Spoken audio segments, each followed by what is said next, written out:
A-t-on le droit de changer de notaire alors qu'on a déjà établi chez lui, il y a 15 ans, une donation au dernier vivant? Est-ce qu'on doit justifier cette demande?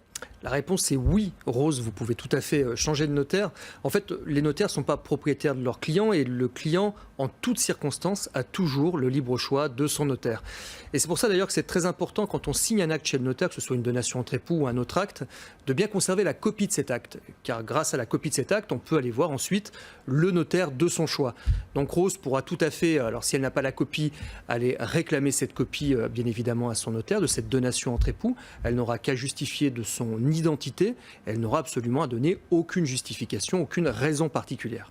Mais c'est compliqué quand vous avez besoin d'un notaire, vous ne faites pas une étude de marché sur l'ensemble des notaires, vous ne faites pas passer un casting. Choisir un bon notaire, en général, on demande à son voisin, à quelqu'un de sa famille, tu ne connais pas un bon notaire? Essentiellement, c'est le bouche à oreille. Effectivement, dans le métier du notaire, il y a énormément d'humains.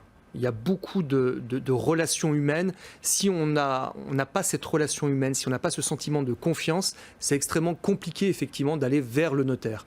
Je pense que c'est quoi un bon notaire? Enfin, qu'est-ce qu'on met derrière le terme un bon notaire? Parce qu'il y a tellement de cadres juridiques. Alors, outre la compétence technique, la compétence juridique, bref, sa compétence professionnelle en général, un bon notaire, c'est quelqu'un qui est essentiellement humain, quelqu'un qui sait écouter ses clients et qui sait les conseiller, bien évidemment, puisque c'est ce qu'on vient chercher surtout chez le notaire. C'est pas simplement de rédiger un acte et de le signer, comme pour une vente immobilière, mais c'est également d'avoir un conseil et surtout un conseil qui soit personnalisé.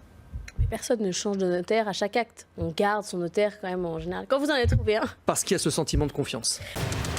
BFM Business, le club du droit, passez-moi le notaire.